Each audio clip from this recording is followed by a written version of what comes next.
السلام عليكم ورحمة الله وبركاته.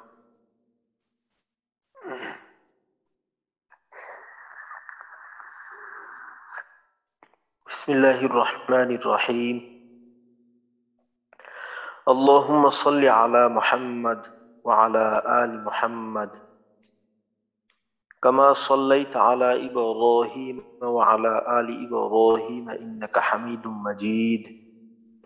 اللهم بارك على محمد وعلى آل محمد كما باركت على إبراهيم وعلى آل إبراهيم إنك حميد مجيد. ربي زدني علما ربي زدني علما ربي زدني علما. رب اشرح لي صدري ويسر لي أمري واحلل عقدة من لساني يفقه قولي وبك نستعين يا مستعان. ربي يسير ولا تعسر وتمم علينا بالخير. আলহামদুলিল্লাহ, গত ক্লাসে আমরা তানবিন সম্পর্কে আলোচনা করলাম। আজকে ইনশাআল্লাহ আমরা জজম এবং কলকলা নিয়ে আলোচনা করব।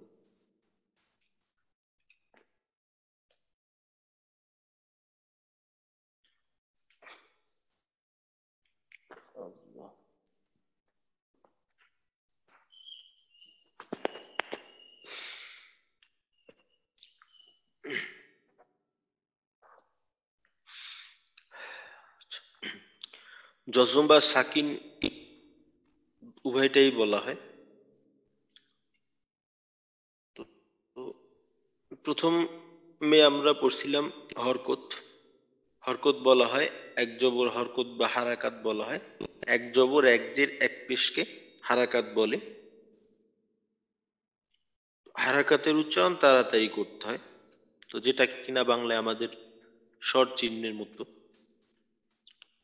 তার পরবর্তীতে গতকালকে আমরা তানবিন নিয়ে আলোচনা করলাম। তো তানবিন হলো দুই জবর দুই জের দুই পেশকে তানবিন বলা হয়। এক জবর এক জের এক পেশকে হরকত বলা হয়, দুই জবর দুই জের দুই পেশকে তানবিন বলা হয়। আর আজকে আমরা জজম বা সাকিন নিয়ে আলোচনা করব। তো জজম সাকিন একই বিষয়, ওইটাই বলতে পারি আমরা।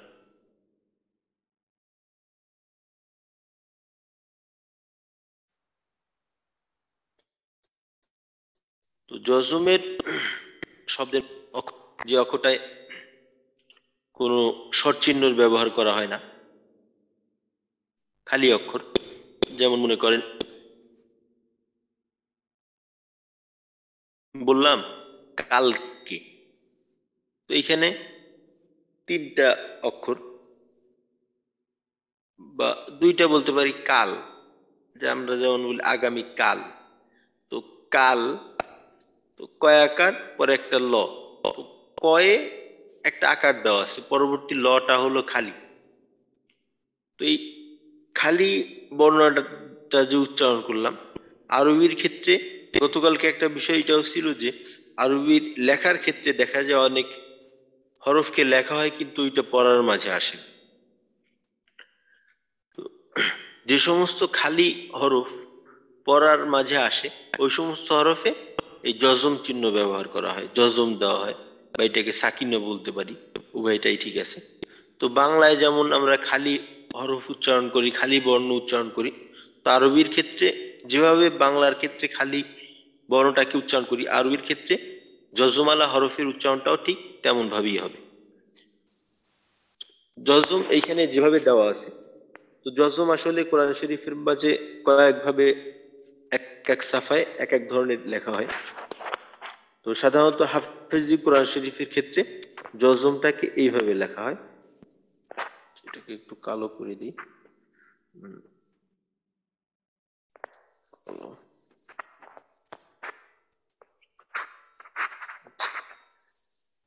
হাফিজি কোরআন শরীফে জজমকে এইভাবে লেখা হয়, এইভাবে দালের মতো দেখা যায় অনেকটা। এভাবে আমি দেখছি। তারপর এই নুরানি কোরআন শরীফ পাওয়া যায়। নুরানি কোরআন শরীফ একটা ছাপা, কলিকাতা ছাপা আছে একটা। তো ওইখানে জজমকে এইভাবেও লেখা হয়, আবার কোন কোন ক্ষেত্রে এইভাবেও লেখা হয়। আবার এখানে যেটা দেওয়া আছে এটা গোল আকারে এইভাবে দেওয়া আছে। তো জজমের আমরা মোটামুটি ভাবে তিনটা রূপ হইতে পারে, এই চারটা রূপ। একটা তো হলো হাফিজি কোরআন শরীফের মাঝে এইভাবে এই দালের অনেকটা দালের মতো, এখানে আবার উভয় মাথাটা একই সমান মোটা, কিন্তু ওই হাফিজি কোরআন শরীফে যেটা থাকে ওইটার এই নিচের মাথাটা একটু চিকন থাকে, উপরের মাথাটা একটু মোটা থাকে। আর নুরানি কোরআন শরীফে সাধারণত দুই ভাবে দেখা যায়, একটা হলো এরকম এই উল্টা বিলা, উল্টা এই ইলিশ মাছের কাটার মতো, আবার এমনও লেখা হয়। তো এই দুই ভাবে। আর কোন কোন সাফার মাঝে এইভাবেও থাকে, যেমনটা কিনা আমাদের এই কায়দার মাঝে জজমের চিহ্নগুলো এইভাবে দেওয়া আছে। তো সাধারণত এই চার রকম ভাবে জজমকে লেখা হয়।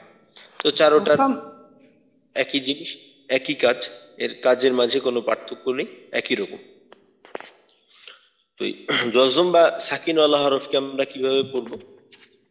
তো জজম বা সাকিনওয়ালা হরফ একই জিনিস, বা বলতে পারি জজমওয়ালা হরফ ডান দিকের হারাকাতের উচ্চারণের সঙ্গে একত্রে মিলিয়ে পড়তে হয়। তো এইখানে জজম পড়ার জন্য যেটা বুঝলাম যে আমাদের একটা হরকতের সহায়তা নিতে হয়। জজমওয়ালা হরফের ডান দিকে যে হরকতটা আছে ওই হরকতটার সহযোগিতায় জজমের উচ্চারণটা আমরা করব। তো জজমওয়ালা হরফ ডান দিকের হারাকাতের উচ্চারণের সঙ্গে একত্রে একবার পড়তে হয়। যেমন বা সিন জের বিস, লাম নুন জবর লান, ফা র জবর ফার, আইন নুন জবর আন, হা লাম জবর হাল, হা কাফ জবর হাক, র হা জবর রহ, বা সিনজের বিস, তারপর হামজা নুনজের ইন, বা রজের বীর, বা হামজাজের বি, সিন নুনজের সিন। জজমের উচ্চারণ করার ক্ষেত্রে, জজমের উচ্চারণের ক্ষেত্রে একটা বিষয় লক্ষণীয়, ওইটা হলো যে জজম ওয়ালা হরফটাকে আমরা যে হরকতের সহযোগিতায় উচ্চারণটা করব ওই হরকতের উচ্চারণটা যেন লম্বা হয়ে না যায়, এটা আমাদের খেয়াল রাখতে হবে। এটা অনেক সময় তেলাওয়াতের ক্ষেত্রে এই সমস্যাটা অনেক বেশি দেখা যায়। যেমন মনে করেন এইখানে আছে বা সিনজের বিস, এইখানে বায়ের যে জেটটা এইটাকে কিন্তু লম্বা করার মতো কোনো কারণ আমার কাছে নেই, এটা লম্বা হবে না। তো এইখানে যদি আমি এইভাবে বলি বিস, তারপর লাম নুন জবর লান, ফা র জবর ফার, এই যে একটু লম্বা করলাম, তো এই লম্বাটা করা যাবে না। এখানে উচ্চারণ আমরা করব বা সিনজের বিস, লাম নুন জবর লান, ফা র জবর ফার। এই তিলাওয়াতের ক্ষেত্রে প্রত্যেকটা বিষয় হলো নির্ধারিত। এইখানে আমার খেয়াল খুশি মতো করার কোনো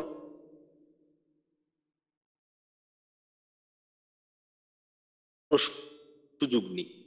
কোন জায়গায় করা আছে, কোন কোন জায়গায় টানবো, কোন জায়গায় টানবো না, কোন জায়গায় গুণনা করব, কোন জায়গায় গুণনা করব না, তো প্রত্যেকটা বিষয় নির্ধারিত। তারপর প্রত্যেকটা উচ্চারণ কোন জায়গার থেকে হবে, মাখরাজও নির্ধারিত। এই সব বিষয়ের দিকে আমাদের খেয়াল করতে হবে, একটা বিষয় যেন আমার নিজের থেকে না হয়। আচ্ছা, তো এই জজমের উচ্চারণগুলো একজন একটু বলে শোনাবে।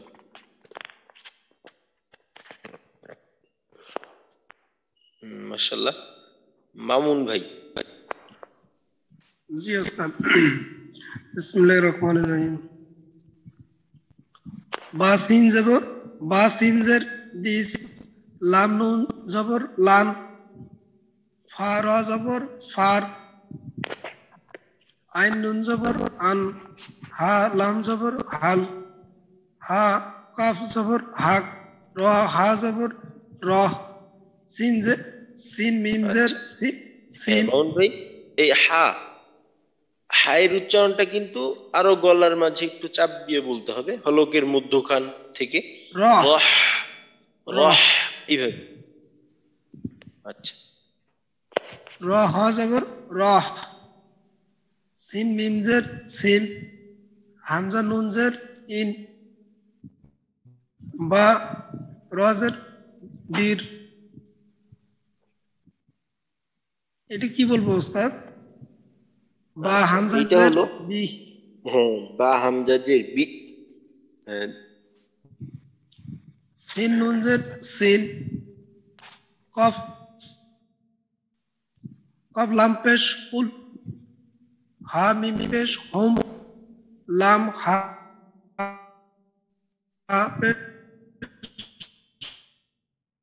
লু দাল দাল ঝা পেশ দু পেশ হুস কাফ লাম পেশ কুল। আচ্ছা ঠিক আছে, ঠিক আছে, মাশাআল্লাহ মামুন ভাই। এবার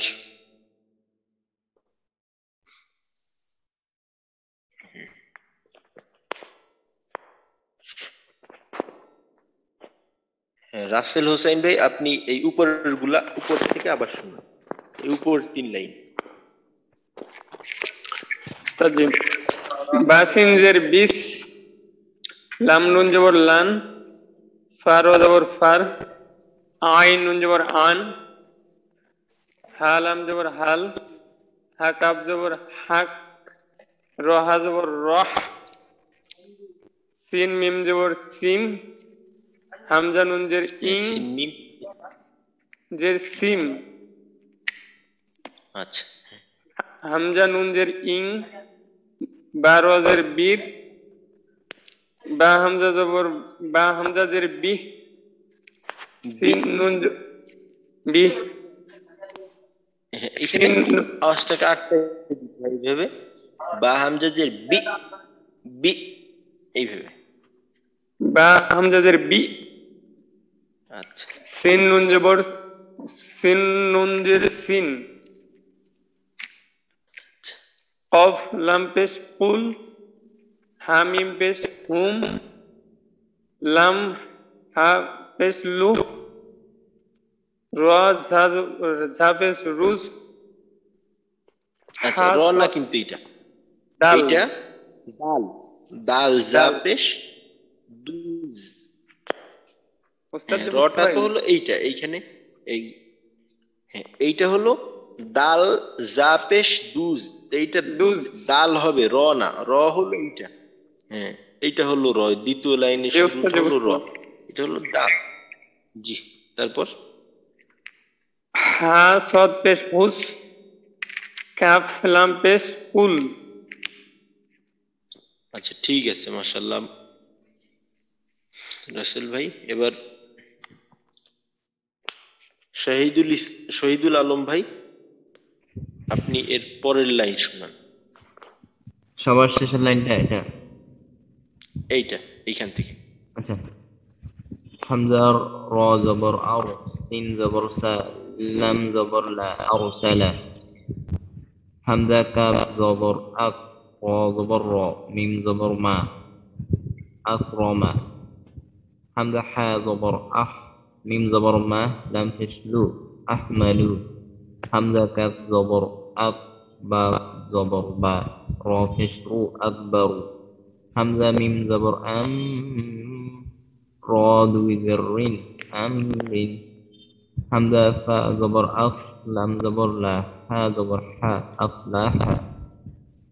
তারপর হা, আচ্ছা, হা ঠিক আছে, পেশ হু, ঠিক আছে, সিন। মাশাআল্লাহ, ঠিক আছে শহীদুল ভাই, ঠিক আছে, মাশাআল্লাহ, সুন্দর হয়েছে। আচ্ছা এবার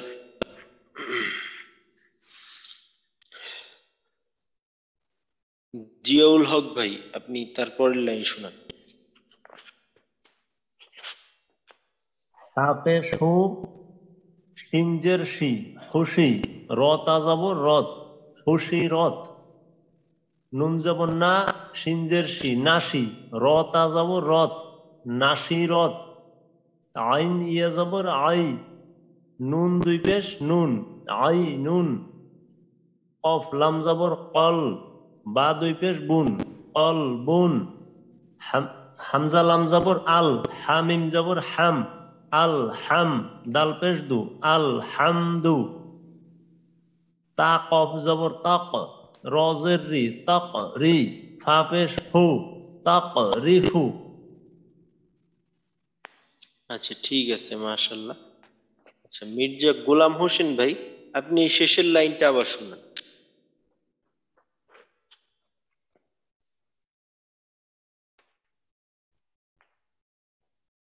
গোলাম হোসেন ভাই।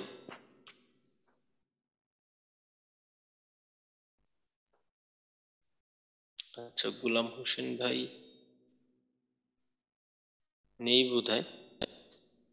মোহাম্মদ সেকেন্দার আলী ভাই, আপনি নিচের লাইনটা শোনান। হাফেশ হু, সিনজের শি, রতা জবর রত, হাক খুশিরত। হুশিরত, এখানে খুশিরত, হাটাকে লম্বা করে দিন। হ্যাঁ হুশিরত। আচ্ছা তারপর খুশিরত। হু কিন্তু একটু লম্বা হয়ে গেল এইখানে। খুশি, খুশিরত, খুশিরত। আর যদি খুশিরত, মনে করেন একটু হাকে খুশিরত। লম্বা করি, তাহলে খুশিরত, তো লম্বা করার সুযোগ নেই। আচ্ছা তারপর নুন জবর না, সিনজের শি, রতা জবর রত, নাসিরত, নাসিরত। হ্যাঁ না লম্বা, হ্যাঁ নাসিরত। আচ্ছা আইন ইয়াদের আই, নুন দুই জবর নুন, আই নুন, আই নুন। হ্যাঁ আচ্ছা কপলাম জবর কল, বা দুই পেশ বুন, কল বুন। আমজালাম জবর আল, হামিম জবর হাম, দাল পেশ দু, আল হামদু। তাকব জবর তাক, রাজের রি, হা পেশ ফু, তাক রিফু, তাক রিফু। হ্যাঁ তাকরিফ এইভাবে। আচ্ছা ঠিক আছে, তাক মাশাআল্লাহ। রিফু। আচ্ছা এবার শহীদুল ইসলাম ভাই, আপনি এর উপরের লাইনটা শোনাবেন।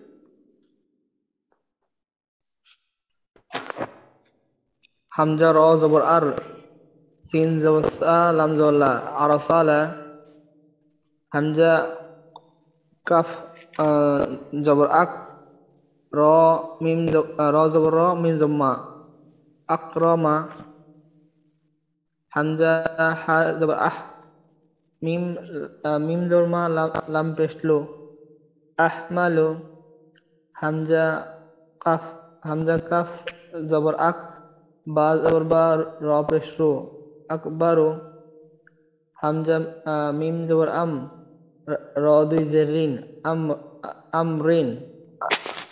হামজা ফা জবর আফ, লাম জবর লা, হা জবর হা, আফলাহা, আফলাহা। আচ্ছা ঠিক আছে, মাশাআল্লাহ শহীদুল ইসলাম ভাই, ঠিক আছে। তো আলহামদুলিল্লাহ আমরা জজম সম্পর্কে জানলাম। তো জজমের সাথে সম্পৃক্ত আরেকটা বিষয় আছে, এটাকে বলা হয় কলকলা। এখন আমরা একটু কলকলার বিষয়টা দেখব।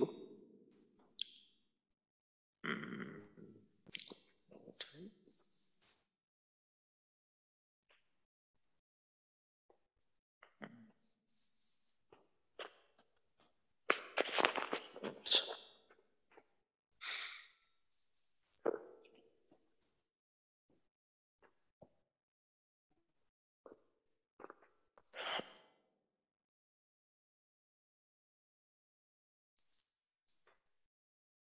তো কলকলার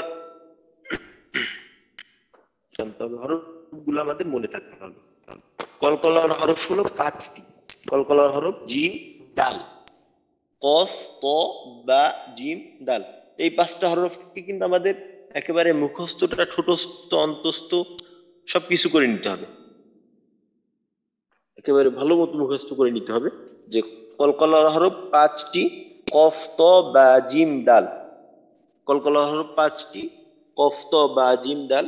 এই 5 হরফে জজম হইলে কলকলা বা পাল্টা আওয়াজ করে পড়তে হয়। আর এই 5টি হরফ মনে রাখার সহজ উপায় হলো কুতুবু জাদ্দিন বা কুতুব জাদা। এই একটা শব্দের মতো দেওয়া আছে, কুতুব জাদা, কুতুব জাদা। এইভাবে আমরা মনে রাখতে পারি। আর বাকি এই এককভাবে প্রত্যেকটা হরফের নাম এইটা মনে রাখা আমাদের জন্য কষ্টকর হবে না। কফ ত বা জিম দাল, কলকলা হরফ 5টি, কফ ত বা জিম দাল। এই 5 হরফে জজম হইলে কলকলা বা পাল্টা আওয়াজ করে পড়তে হয়, বা এখানে আমরা বলতে পারি যে ধাক্কা দিয়ে পড়তে হয়। এইভাবে বলা যায় যে কলকলা কাকে বলে, ধাক্কা দিয়ে পড়াকে কলকলা বলে। কলকলা হরফ 5টি, কফ ত বা জিম দাল। এই 5 হরফে জজম হইলে ধাক্কা দিয়ে পড়তে হয় বা কলকলা করে পড়তে হয়। আর এই 5টি হরফ মনে রাখার সহজ উপায় হলো, বা একটা শব্দ আকারে এটাকে আমরা মনে রাখতে পারি কুতুব জাদা, কুতুব জাদা। বা এই শব্দটা আসলে মূলত হলো কুতুবু জাদ্দিন, কুতুবু জাদ্দিন, কুতুবু জাদ্দিন বা কুতুব জাদা। যেভাবেই মনে রাখি না কেন আমাদের মূল উদ্দেশ্য হলো এই 5টা হরফকে মনে রাখা। তো এতটুক আমরা এখনই মুখস্থ করে নেব। একজন একটু শুনান এতটুকু, এই যতটুকু এখানে লেখা আছে, না দেখে বলতে পারলে খুব ভালো, না পারলে দেখে দেখেই আপাতত বলেন, বাকিরা আমরা মুখস্থ করে নিই। হ্যাঁ রাসেল ভাই। কলকলার হরফ 5টি, কফ ত বা জিম দাল।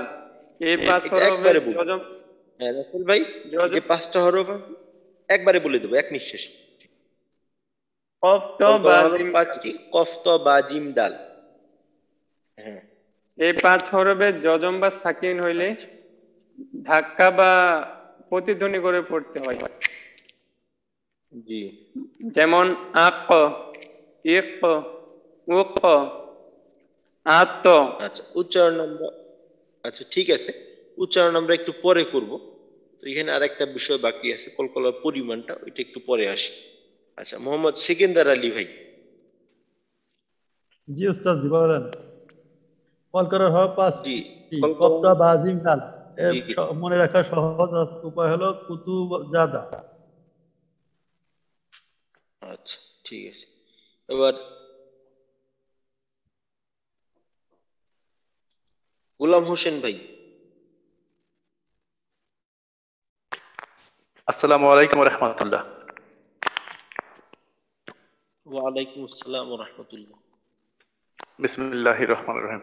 কলকলার হরফ 5টি, কফ ত বা জিম দাল। এই 5 হরফে জজম হইলে কলকলা করে পড়তে হয়। হ্যাঁ আচ্ছা ঠিক আছে, মাশাআল্লাহ। তো এতটুকু হইলেই আমাদের চলবে। আচ্ছা আলামিন ভাই। বিসমিল্লাহির রহমানির রহিম।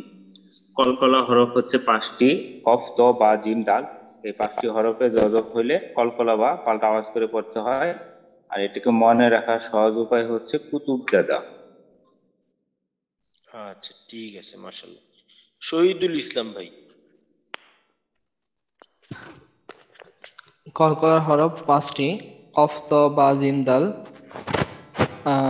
এই হরফগুলোতে জজম হইলে কলকলা বা পাল্টা আওয়াজ করে পড়তে হয়। আর এই 5টি হরফ মনে রাখার সহজ উপায় হচ্ছে কুতুবজাদা। আচ্ছা ঠিক আছে, মাশাআল্লাহ। তো এখন হলো যে পাল্টা আওয়াজ বলতে পারি, বা প্রতিধ্বনি বলতে পারি, বা ধাক্কা দিয়ে পড়া এটাও বলতে পারি, যেভাবেই বলি। তো বিষয়টা কি, বিষয়টা হলো যে কলকলা করতে হবে। তো কলকলা কেমন, যেমন এখানে হামজা কফ জবর আক, তো আক, এখানে আওয়াজটা শেষ হবে না, বরং আক, কফের মাখরাজে গিয়ে যে আমার আওয়াজটা আটকাইলাম, আক, এই মাখরাজ থেকে পৃথক হওয়ার সময় আর একটা আওয়াজ বের করতে হবে, এটা হবে প, এই ধরনের আপ। হামজা কফ জের ইক, হামজা কফ পেশ উ, উক, আপ, ইক, উক। হামজা ত জবর আত, হামজা ত জের ইত, হামজা ত পেশ উত, আত, ইত, উত। হামজা বা জবর আব, হামজা বা জের ইব, হামজা বা পেশ উব, আব, ইব, উব। হামজা জিম জবর আজ, হামজা জিম জের ইজ, হামজা জিম পেশ উজ, আজ, ইজ, উজ। হামজা দাল জবর আদ, হামজা দাল জের ঈদ, হামজা দাল পেশ উদ, আদ, ঈদ, উদ। তো কলকলা আমরা এইভাবে করব। আমরা আর কয়েকটা বিষয় মনে রাখবো। তো প্রথম বিষয়টা হলো কলকলার 5 হরফের 2টা হরফ কিন্তু মোটা হরফ। তো আমরা মোটা হরফ সম্পর্কে জানি যে এই সদ্দ তজ গইন খ কফ, সদ্দ তজ গইন খ কফ, এই 5টা হরফ হলো মোটা হরফ, বা এই 5টা হরফকে আরবিতে বলা হয় ইস্তিআলার হরফ। আরবিতে বলা হয় ইস্তিআলার হরফ, বা বাংলায় সহজে আমরা বলতে পারি এই 7টা হরফ হলো মোটা হরফ, সদ্দ তজ গইন খ কফ। তো এই কলকলার হরফের ভিতর কফ এবং ত এই 2টা হলো ওই ইস্তিআলার হরফ বা মোটা হরফ। তো 5টা কলকলার 5 হরফের ভিতর কফ এবং ত এই 2টার কলকলা বেশি শক্তিশালী হবে, এটাকে বলা হয় কলকলায় এই আলা বা ঊর্ধ্বমুখী কলকলা। আর এই বা জিম দাল এইটা হলো কলকলায় আদনা বা নিম্নমুখী কলকলা বলতে পারি। কফ এবং ত এই 2টার কলকলা হলো ঊর্ধ্বমুখী, মোটা ভাবে কলকলাটা হবে। আর বা জিম দাল এইটা হলো পাতলা ভাবে। যেমন দেখাই যে কফের কলকলাটা কেমন হয়, আক, ইক, উক, আওয়াজটা মোটা হয়ে যায়। আর বাইরটা হলো আব, ইব, উব, আওয়াজটা একটু নিম্নমুখী, নিচের দিকে চাপানো থাকে, আওয়াজটা মোটা হবে না, পাতলা হবে। অর্থাৎ কলকলার যে দ্বিতীয় অংশের আওয়াজ, কফ এবং তর ক্ষেত্রে দ্বিতীয় অংশের আওয়াজটাকেও মোটা করতে হবে। আর বা জিম দাল এই 3টি সবই পাতলা, এই একটা বিষয়। আর আরেকটা বিষয় হলো যে কলকলার যে 5 হরফ আছে, এই 5 হরফের কোনোটাতেই কলকলা করার সময় যেন বাতাস বের হয়ে না যায়। তো এই সমস্যাটা আমাদের কারো কারো ক্ষেত্রে হয়, বিশেষ করে ত এবং জিম, ত এবং জিম এই 2টা হরফের কলকলা আদায় করার সময় দেখা যায় আমাদের অনেকের, যেমন আত, ইত, উত, এইভাবে আমরা কলকলা করি, আত, ইত, উত। তো এইভাবে করলে একটা হইলো যে বাতাস বের হয়ে গেল, আর একটা হইলো যে এইভাবে যদি বাতাস বের করি ওই ক্ষেত্রে কিন্তু আমার এই তয়ের আওয়াজটাই বোঝা যাবে না, তায়ের মতো হয়ে যায় পরিপূর্ণ হয়। আর জিমের কলকলার সময় দেখা যায় বাতাস এইভাবে বের হয়, আজ, ইজ, উজ, ওই শেষেরটা শুধুমাত্র বাতাস, বাতাসের উপর থেকে। তো বাতাস বের করা যাবে না, আওয়াজটা হবে আজ, ইজ, উজ। 2টার পার্থক্য, একটা হলো আজ, একটা হলো আজ, ইজ, উজ, যেন এখানে আজ এমনটা না হয়।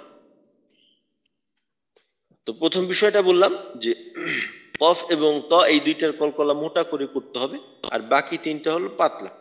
আর আরেকটা বিষয়, কলকলার কোনো হরফের ক্ষেত্রে যেন আওয়াজের সাথে সাথে বাতাস বের হয়ে না যায়, এই বিষয়টা আমরা খেয়াল রাখবো। আচ্ছা, এবার এই হরফগুলির কলকলা করে শোনাবেন।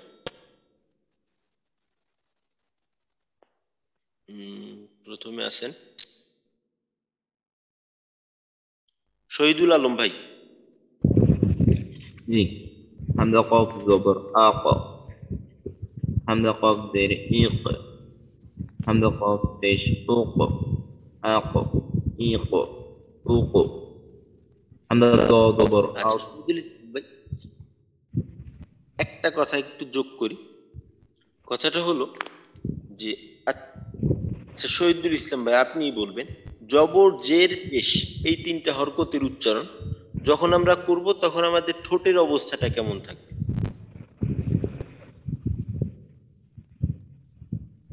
ঠোঁট খোলা থাকবে নাকি গোল হয়ে যাবে, কেমন কোন জায়গায় কেমন হবে? খোলা থাকবে। আমরা এখানে এখানে এসে এগুলা দেখতেছি খুঁটিনাটি আমরা কখনো দেখে দেখে করি না, একটু হুজুরের মুখে করছি তো, এখন যখন হরফ ধরে ধরে করি অনেক করি না। আচ্ছা আমি একটু এইখানে বিষয়টা একটু স্মরণ করাই দেই।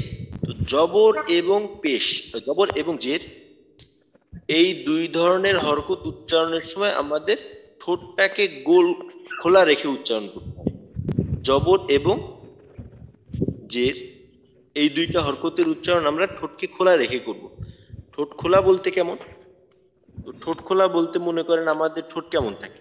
ঠোঁট মনে করেন এইভাবে থাকে, এইভাবে ছড়ানো থাকে, আমাদের ঠোঁটটা এইভাবে ছড়ানো থাকে।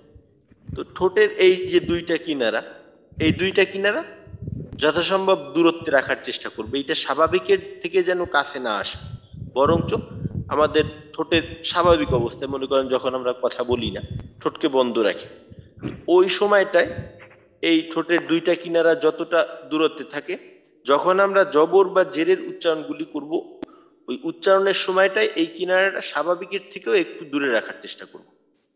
খোলা বলতে এটা হলো উদ্দেশ্য। আর পেশের উচ্চারণের সময় আমাদের ঠোঁটকে গোল করে উচ্চারণ করতে হবে, অর্থাৎ ওই সময়টায় ঠোঁটটা আমরা এইভাবে যতটা পারি ঠোঁটটাকে একটা গোল আকৃতি দিয়ে তারপর পেশের উচ্চারণটা করব। যেমন মনে করেন বা বি জবরের সময় এবং জেরের সময় বা বি ঠোঁটটা খোলা রেখে করলাম। আর পেশের সময় একেবারে যতটা সম্ভব ঠোঁটটাকে গোল করে বু বু উচ্চারণটা একেবারে ঠোঁট গোল অবস্থাতেই বের হবে। আওয়াজটা যখন বের হবে মুখ থেকে ওই সময়টা আমাদের ঠোঁটের অবস্থাটা থাকবে একেবারে গোল, বু বু। এইটা গেল হরকতের সময়, হরকতের ক্ষেত্রে। জজমের উচ্চারণের সময়ও ঠোঁটটাকে খোলা রাখতে হয়, যেমনটা কিনা আমরা জবর বা জেরের উচ্চারণের সময় আমাদের ঠোঁটটাকে খোলা রাখি, জজমের উচ্চারণের সময়ও আমাদের ঠোঁটটাকে ওইভাবে খোলা রেখে উচ্চারণ করতে হবে। তো যখন আমরা জজমের উচ্চারণটা জবর বা জেরের সহায়তায় করি, যেমন এখানে হামজা কফ জবর আক, হামজা কফ জের ইক, হামজাতে জবর আছে তো জবরের সময় ঠোঁট খোলা রাখতে হয়, কফে জজম আছে জজমের উচ্চারণ ঠোঁট খোলা রেখে করতে হয়। তো জবরেও খোলা জজমেও খোলা, উভয়টাতেই খোলা, সমস্যা নেই। জেরের ক্ষেত্রে ইক, জেরেও খোলা জজমেও খোলা, এখানেও কোনো সমস্যা নেই, উভয়টাইতেই খোলা রেখে উচ্চারণ করবে। কিন্তু সমস্যাটা বাধে গিয়ে এইখানে, পেশের উচ্চারণে ঠোঁট গোল করে উচ্চারণটা করতে হয়, জজমের উচ্চারণে ঠোঁটটাকে খোলা রাখতে হয়। তো এই উক উক এই এতটুকু উচ্চারণের মাঝে আমাদের আমার ঠোঁটের অবস্থা হবে দুই রকম। উ এই আওয়াজটা বের হওয়ার সময় ঠোঁট থাকবে খোলা গোল, আর প উক উক দ্বিতীয় অংশের যে কফের আওয়াজটা, ওই কফের আওয়াজটা বের করার সময় আমার ঠোঁট থাকবে খোলা, পেশের সময় গোল, জজমের সময় জজমের উচ্চারণে খোলা। তো এই আওয়াজটার সময় এই উক এই উচ্চারণের সময় ঠোঁটের যে দুইটা অবস্থা, এই দুইটা অবস্থা আমাদের ঠিক করতে হবে। তো এর জন্য আমাদের জন্য সবচেয়ে সুবিধাজনক বা বেশি ফায়দাজনক হবে যদি আমরা আয়না দেখে দেখে এই উচ্চারণগুলো করি। আচ্ছা ঠিক আছে, ঠিক আছে শহীদুল আলম ভাই আপনি শুরু থেকে আবার শোনান। হামজা কফ জবর আক, হামজা কফ জের ইক, হামজা কফ পেশ উক, আক ইক উক, হামজা ত জবর আত, হামজা ত জের ইত, হামজা ত পেশ উত, আত ইত উত উত। আচ্ছা হামজা বা জবর আব, হামজা বা জের ইব, হামজা বা পেশ উব, আব আব ইব উব হামজা জিম পেশ আজ হামজা জিম জের ইজ হামজা জিম পেশ উজ আজ ইজ উজ হামজা দাল জবর আদ হামজা দাল জের ইদ হামজা দাল পেশ উদ আদ ইদ উদ খ জবর খ ঠিক আছে, মাশাআল্লাহ শহীদুল আলম ভাই, সুন্দর হয়েছে। তয়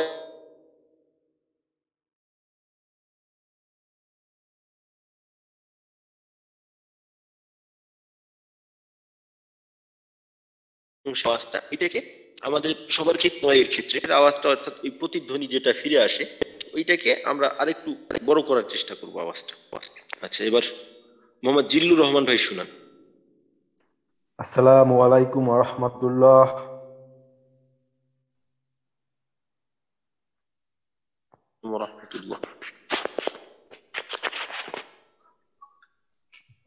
শুরুর থেকে শোনান।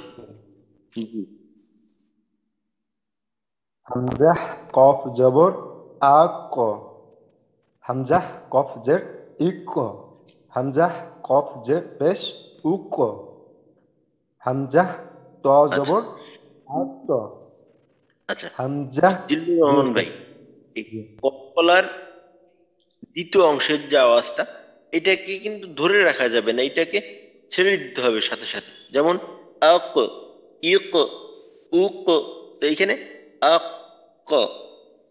ক বলতে একটু সময় নেওয়া যাবে না, কলকলাটা হবে দ্রুত। আক ইক উক।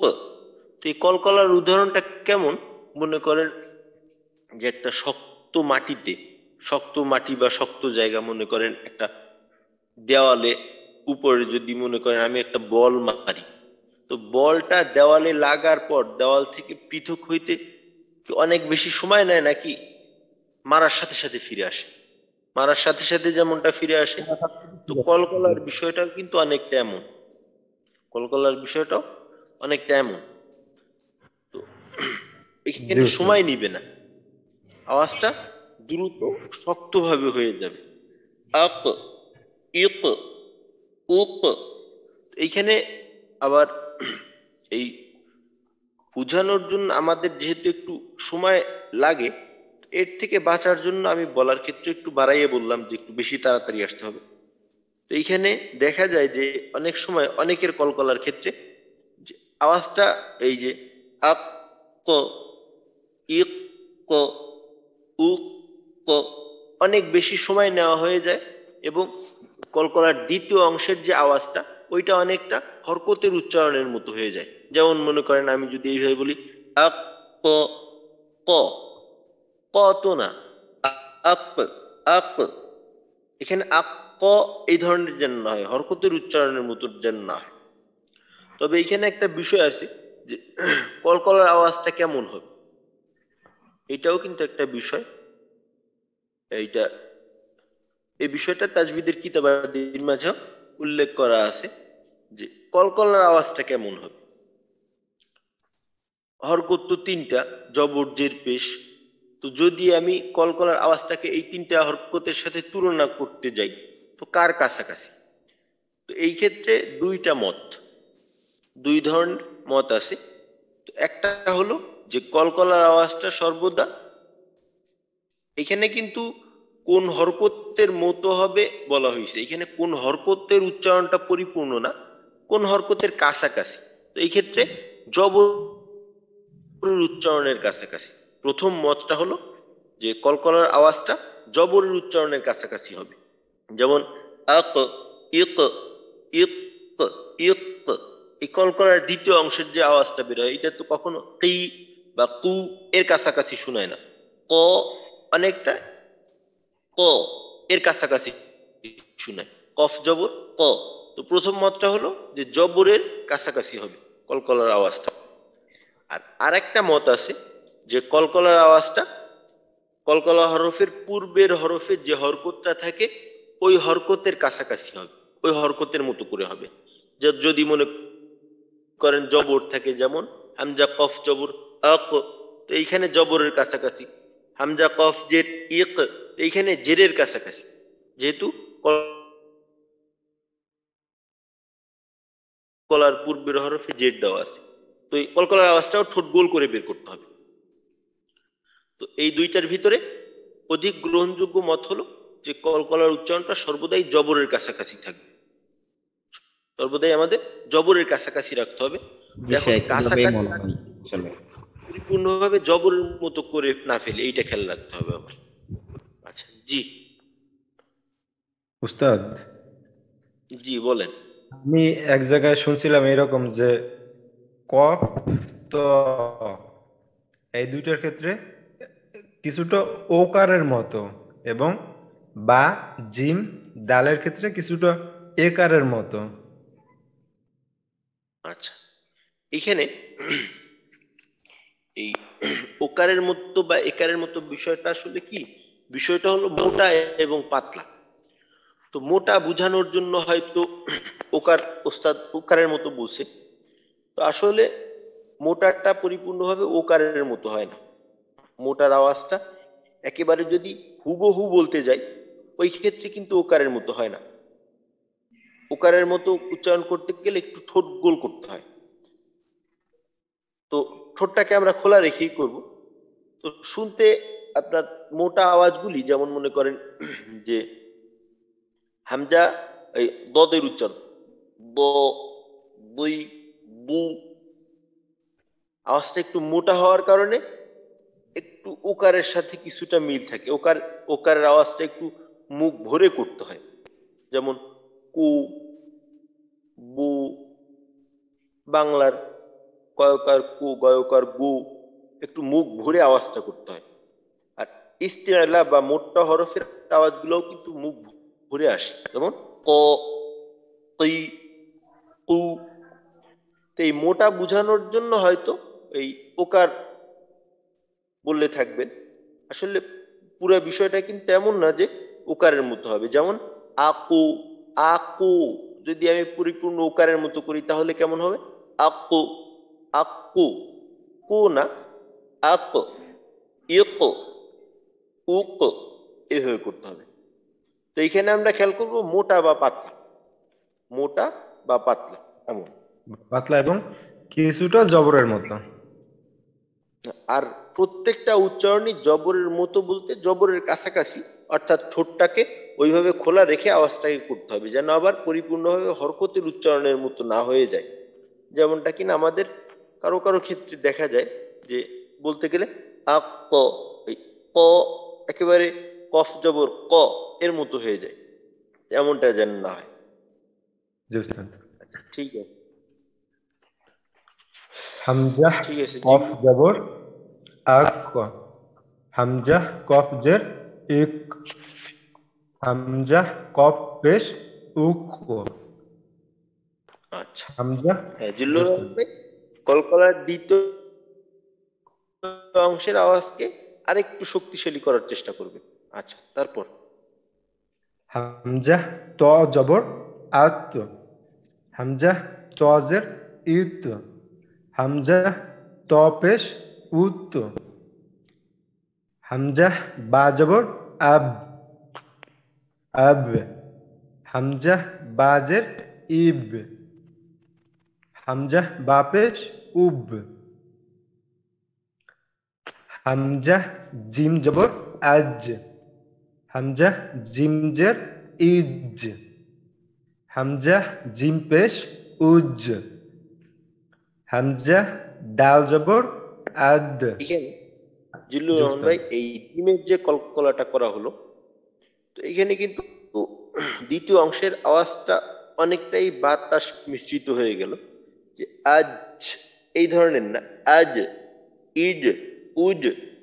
তো বাতাসটাকে বোঝার জন্য মনে করেন আমি একেবারে মুখের থেকে 1 ইঞ্চি পরিমাণ দূরত্বে যদি হাতের উল্টা পিঠ রাখি, তো উচ্চারণ করার সময় আমার হাতে এই বাতাস স্পর্শ করে কিনা, যেমন যা, জি, জু, আজ, ইজ, উজ, এই যে কয়টা উচ্চারণ করলাম, এই 6টা উচ্চারণ, যা, জি, জু, আজ, ইজ, উজ, এই 6টা উচ্চারণের একটা উচ্চারণেও কিন্তু আমার মনে করেন মুখের থেকে যদি 1-1.5 ইঞ্চি দূরত্বে হাতের উল্টা পিঠ রাখি তাহলে হাতে কিন্তু বাতাস ওইভাবে লাগবে না।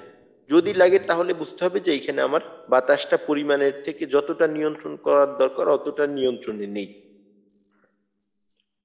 জি উস্তাদ। আচ্ছা ঠিক আছে, জি তারপর দালেরটা বলেন। হামজা দাল জবর আদ, হামজা দাল জের ইদ, হামজা দাল পেশ উদ।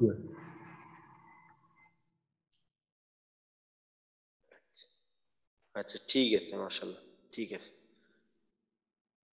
আচ্ছা এবার রাসেল ভাই আপনি এর পরের উদাহরণ শুনুন। উস্তাদ জি শব্দগুলা হ্যাঁ এইখানে খ জবর খ, লাম কফ জবর লাক, তা পেশ তু, খলাকতু। আচ্ছা হামজা এখানে কফ জের কলকলাটাকে, হ্যাঁ রাসেল ভাই কলকলাটাকে আরেকটু শক্ত করতে হবে, আরেকটু কলকলার আওয়াজটা বাড়াইতে হবে। খলাকতু, খলাক, খলাকতু, খলাকতু, খলাকতু, খলাকতু। আচ্ছা হামজা কফ জবর ইক, র হামজা জবর র, কফ জের, হামজা কফ জের এক, র হামজা জবর র, এক র। আচ্ছা এখানে হামজার উচ্চারণ কিন্তু হামজা র জবর র আস্তে আটকাবে, জন্য এখানে রহ হায়ের উচ্চারণের মতো রহ এমনটা হয়ে না যায়। র ইক র, একেবারে আমরা জানি যে কোরআন শরীফে অবতীর্ণ সর্বপ্রথম শব্দ হলো ইক র, ইক র।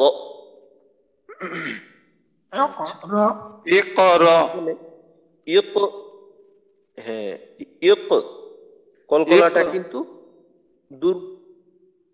দুর্বল না, ইক ইক। আর কলকলার প্রত্যেকটা হরফ, এই বিষয়টা একটু বলি তো এইখানে কিন্তু আসলে আলোচনা কলকলার ক্ষেত্রে আলোচনাটা অনেক দীর্ঘ আলোচনা, তো আপনাদেরকে আমি একটু একটু বলার চেষ্টা করতেছি। তো এই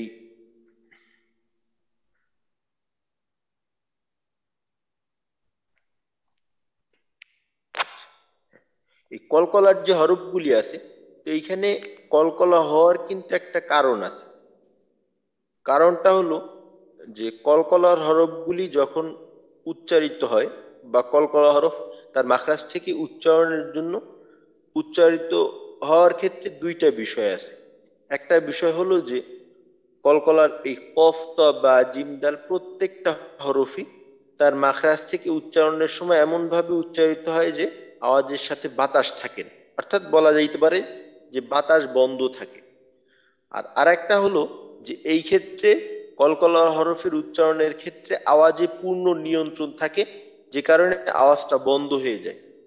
বাতাস বন্ধ থাকা এবং আওয়াজ বন্ধ থাকা দুইটা হলো একটা শক্তিশালী বিষয়, শক্তির বিষয়।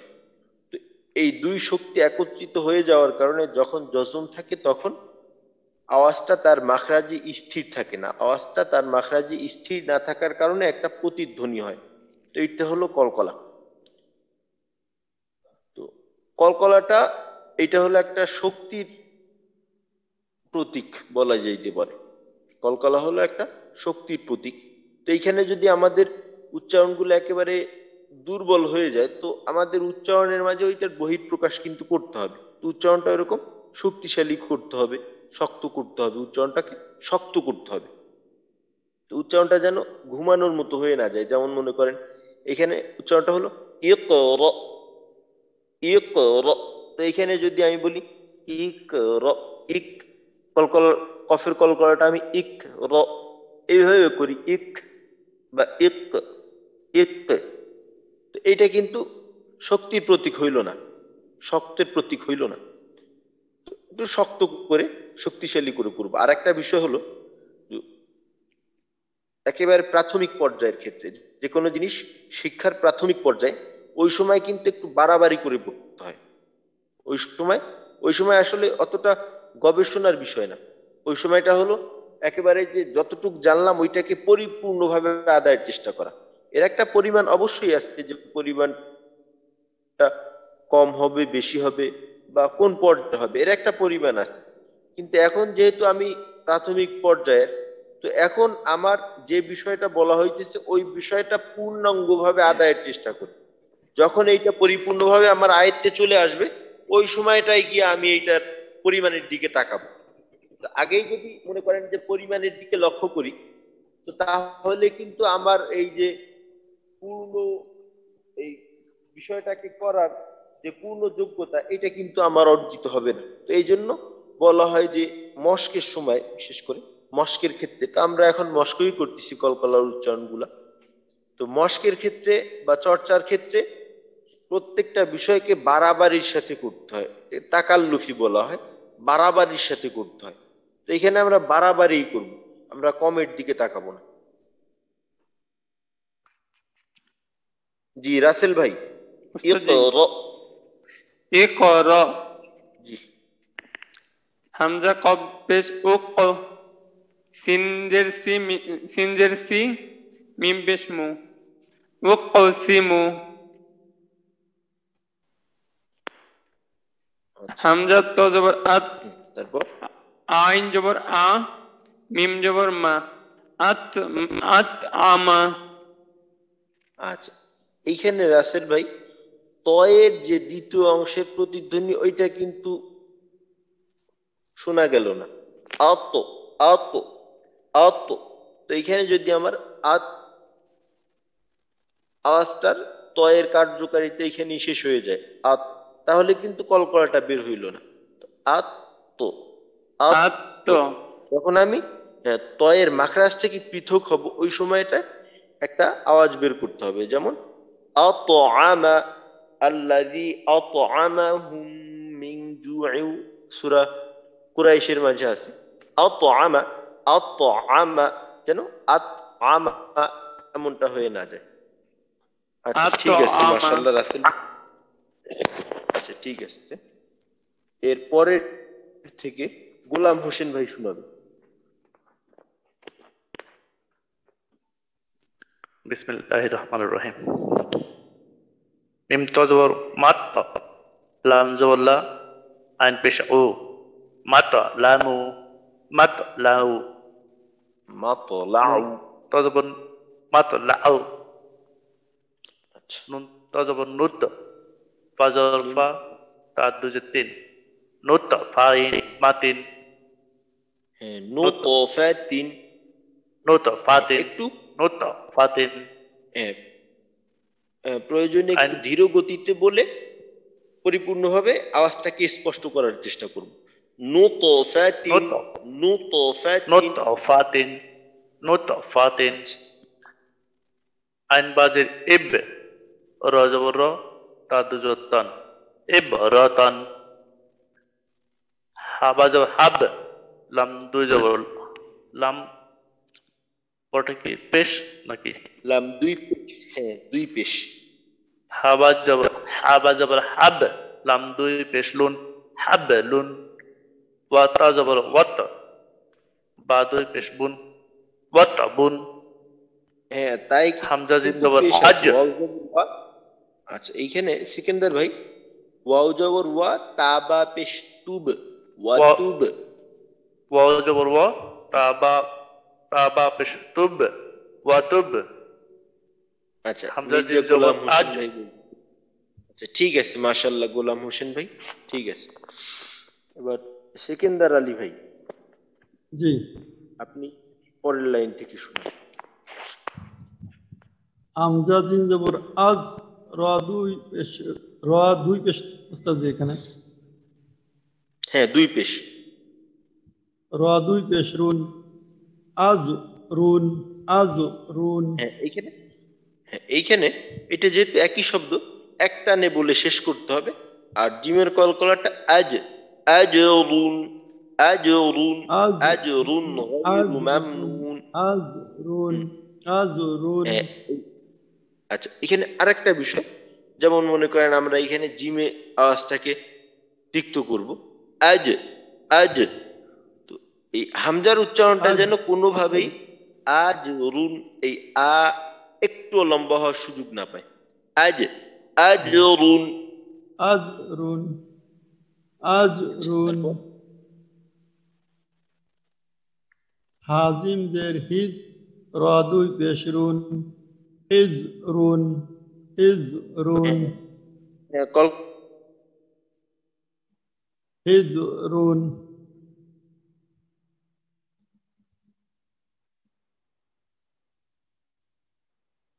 উস্তাদ জি করতে হবে। হয়েছে? আচ্ছা, তারপরে ফা- এইটা আমি শুনতে পাইনি। ফাজিম, হ্যাঁ এটা বলিনি। জি বললেন। ফাজিম জের ফাজ, র দুই ফাজিম, পেশ রুন, ফাজরুন হ্যাঁ এইখানে ফাজরুন। ফাজ, আচ্ছা ফাজরুন যেন না হয়ে যায়, ফাজ ফাজরুন ফাজরুন, ফাজ জিহ্বার মধ্যখান থেকে। ফাজরুন হ্যাঁ, ফাজরুন। এই জিমের উচ্চারণ করার ক্ষেত্রে আপনার জিহ্বার একেবারে সামনের দিকটা ব্যবহার হইতেছে, আরেকটু পিছনে নিতে হবে কিন্তু জিমের উচ্চারণের ক্ষেত্রে মাখরাজটাকে। ফাজরুন আজরুন হিজরুন ফাজরুন। আচ্ছা ঠিক আছে, মাশাআল্লাহ, ঠিক আছে সিকিন্দার ভাই।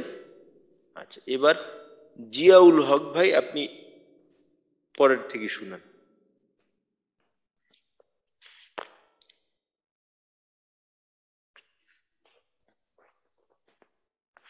জিয়াউল হক ভাই,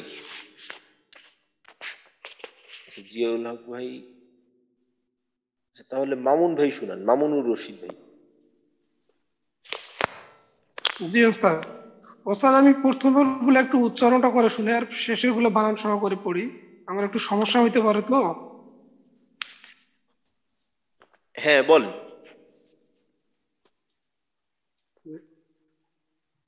জি মামুন ভাই। জি ওস্তাদ, কোথা থেকে পড়বো ওস্তাদ? জি। এই শেষের লাইন আ ক এ ক। আচ্ছা মামুন ভাই, আমাদের সময় তো শেষের দিকে একেবারে, আপনি এই কাপ শেষের দল জবর তিনটা কদ। হ্যাঁ জি জি হ্যাঁ জি। আচ্ছা আচ্ছা ঠিক আছে। কাপ দল জবর কদ,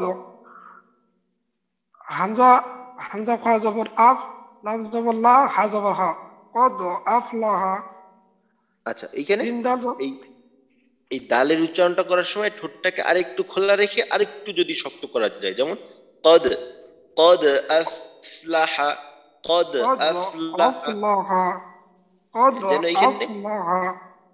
আচ্ছা দালের উচ্চারণটা কোনোভাবেই যেন ওকারের মতো না হয়, যেমন আমাদের এই একামতের মাঝে বলে না কদ ক, কদ কদ, তো এখানে যেন কদ কদ ক ধরনের কদ হয়ে না। ক হ্যাঁ কদ কদ আফলাহ। আফলাহা। আচ্ছা সিন্দাল জবর সি, সিন্দাল জবর সি, র সিনটা জবর রা, তা হ্যাঁ পেশতুল, সিনে সেদ রাতুল, একসাথে সেদ হ্যাঁ সিদ রাতুল। ইয়াদাল আচ্ছা জবর ইয়াদ, আইন পেশ উ, ইয়াদ উ, হ্যাঁ ইয়াদ ইয়াদউ। উ। আচ্ছা ঠিক আছে, মাশাআল্লাহ মাশাআল্লাহ মামুন ভাই। আচ্ছা আমরা এই কলকলার উচ্চারণগুলিকে আর একটু নিজেদের দিকে আনার চেষ্টা করব। একটা হলো যে উচ্চারণটাকে একেবারে স্বভাবজাত করে নেওয়া। তো আমাদের কিন্তু একেবারে দেখা যায় আমরা অনেক বিষয় মনে করি যে হয়ে গেছে, আসলেও হয়, আসলেও হয়ে যায়, কিন্তু দেখা যায় ওইটা আসলে স্বভাবজাত হয় না বিষয়টা, যে একেবারে এমন ভাবে হয়ে যাওয়া যে ওইখানে আমার কোনো কষ্টই অনুভূত হয় না, যে একেবারে সাবলীল ভাবে বলতে পারি। তো এইটা এই উচ্চারণগুলোকে আমরা একেবারে সাবলীল নিজের করে নেওয়ার চেষ্টা করব। আর কলকলাকে আমরা যত বেশি করতে পারি, তো কলকলার যে বিষয়গুলো বলা হলো, তো এই বিষয়গুলো আমরা একটু মনে রাখার চেষ্টা করবো, এটা আমাদের সামনে প্রয়োজন হবে। আর একটা বিষয় বাকি থাকলো যে কলকলার পরিমাণটা কখন বেশি হবে, কম হবে, কখন কেমন হবে, তো এই বিষয়টা নিয়ে ইনশাল্লাহ আমরা আগামীকালকে আলোচনা করব। তো আজকে তাহলে আমাদের আলোচনা এই পর্যন্তই থাক। ইনশাআল্লাহ আগামীকালকে আমরা আবার নতুন বিষয় নিয়ে আলোচনা করব। আসসালামু আলাইকুম ওয়া রাহমাতুল্লাহি ওয়া বারাকাতুহু। ওয়ালাইকুম আসসালাম ওয়া রাহমাতুল্লাহি ওয়া বারাকাতুহু। ওয়া বারাকাতুহু। শেখ একটা প্রশ্ন সুবহানাল্লাহি ওয়া বিহামদিহি। আচ্ছা কি বলেন? শেখ প্রশ্ন হচ্ছে আজকে যে শেষের দিকে যে শব্দগুলো দিচ্ছেন শেখ, মানে এগুলো এক একটা সূরার মানে আয়াতগুলো মনে পড়ে গেছে আর কি, তো সেটা বলতেছিলাম। তারপর এই আর কি সেটা বলতে চাচ্ছিলাম। আয়াতগুলো এভাবেই তেলাওয়াত করতে হয় যখন এই মনে পড়ে গেছে শব্দগুলো দেখে আসলে। আচ্ছা শহীদুল ইসলাম ভাই, আমি কথা কিন্তু ঠিক বুঝতে পারিনি, নেটওয়ার্ক একটু সমস্যা বোধহয়। উনি বলতেছিল যে কোরআনে কিছু আয়াত আছে কদ আফলাহা, উনি মনে হয় এই প্রসঙ্গটা বলতেছিল। এখন বোঝা যাচ্ছে? এখন বোঝা যাচ্ছে কিছুটা। না শেখ, আমি বলতে চাচ্ছি আজকে যে শব্দগুলো ছিল এগুলো বিভিন্ন কোরআনের আয়াত, মানে মনে আপনার সূরার আয়াতগুলো মনে পড়ে গেছে আর কি, বিভিন্ন সূরার আয়াত থেকে নিতেন তো শেখ শব্দগুলো, সেজন্য বলছিলাম সেটা। আসলে এই আমাদের কায়দার ভিতর আমরা যেটা দেখে পড়ি আর কি, এইখানে প্রত্যেকটা উদাহরণই কিন্তু কোরআন শরীফ থেকে নেওয়া। এখানে আমরা এই পিছনেও যে উদাহরণগুলো পড়ছি এর চেষ্টা করা হয়েছে প্রত্যেকটা উদাহরণ কোরআন শরীফ থেকে নেওয়ার, আর নেওয়া হয়েছে কোরআন শরীফ থেকেই, কিন্তু হয়তো টাইপের ক্ষেত্রে যদি ভুল ক্রমে দুই একটা উলট পালট হয়ে যায়, অন্যথায় প্রত্যেকটাই কোরআন শরীফ থেকে নেওয়া। শেখ আমি নিশ্চয়ই বলতে আর কি, মানে ব্যাপারটা যদি এমন হতো যে যদি বলা হলো যে এটা একটা শব্দ, আপনি এরকম শব্দ কোরআনের কোন আয়াত থাকলে আপনি বলেন, মানে আমি নিজে সেটা চিন্তা করতে আর কি, আসলে এরকম মনে হয়েছিল। আচ্ছা, এইটা বলতে পারাটা বা মনে পড়াটা এটা আসলে একটা ভালো বিষয়। তো এইটা ওই এইখানে যে শব্দগুলো ব্যবহার করা হয়েছে, কিছু কিছু তো মনে করেন আমাদের শেষের দিকে সূরা কুরাইশের মাঝে আছে, আবার কিছু কিছু উদাহরণ আছে যে অন্য ভিতর থেকে, ওগুলো আমাদের জন্য বলাটাও অনেকের জন্য সামনের দিকে হয়ে সূরা যাবে। 3, তারপর আপনার ওই যে সূরা বালাদ, সূরা আলাম থেকেও আছে, সূরা আলাপ থেকে আছে, তারপর কদ আফলাহা, এটা হচ্ছে সূরা আপনার সূরা শামস, সূরা শামসে আছে। তো এইখানে প্রত্যেকটা উদাহরণই খোঁজ করলে কোরআন শরীফের মাঝে পেয়ে যাব আমরা। আচ্ছা ঠিক আছে, মাশাআল্লাহ। আসসালামু আলাইকুম ওয়া রাহমাতুল্লাহ। ওয়া আলাইকুম আসসালাম ওয়া রাহমাতুল্লাহ। সুবহানাল্লাহি ওয়া বিহামদিহি, সুবহানাকাল্লাহুম্মা ওয়া বিহামদিকা, আশহাদু আল্লা ইলাহা ইল্লা আনতা, নাস্তাগফিরুকা ওয়া নাতুবু ইলাইক।